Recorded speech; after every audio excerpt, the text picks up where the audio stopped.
Alright, this one I really don't have that much to say. 1971's In the Eye of the Hurricane, but it's also known as The Fox with a Velvet Tail, or The Fox with the Velvet Tail, starring Jean Sorel, I forget the lead actress's name, and Tony Kendall. I tried really hard to get into this movie.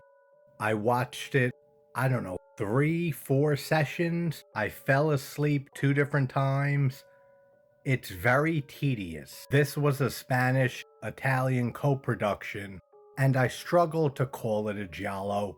It's very similar to Umberto Lenzi's Carol Baker films, where they're more erotic thrillers, Hitchcock inspired by Les Diaboliques, like So Sweet, So Perverse, A Quiet Place to Kill, etc. The story is something we've seen a million times.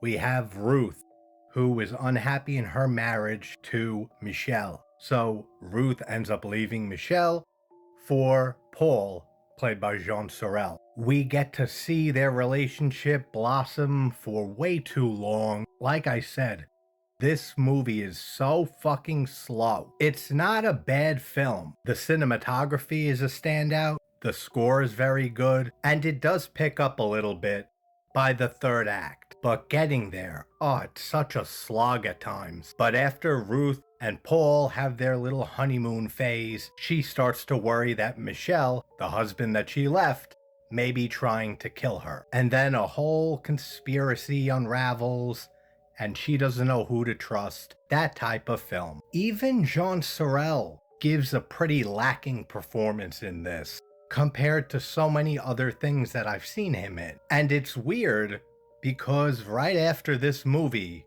when I watched it a few days ago, I threw on A Quiet Place to Kill, aka Paranoia. That review's coming soon, by Umberto Lenzi. And again, very similar premise. But A Quiet Place to Kill is so good. I actually think that might be my favorite out of the Carol Baker films by Lenzi. But we'll save that for the review. Have you seen In the Eye of the Hurricane, or The Fox with a Velvet Tail from 1971? If you have, leave your thoughts below. I'm curious for those who have seen it to see how your opinions differ. Because maybe it was my mood, but I don't think so, because like I said, I threw on A Quiet Place to Kill right after and loved it. So it's not that. If you haven't seen it, I can't really recommend it unless you're a big Giallo fan and you feel like checking out a very obscure one.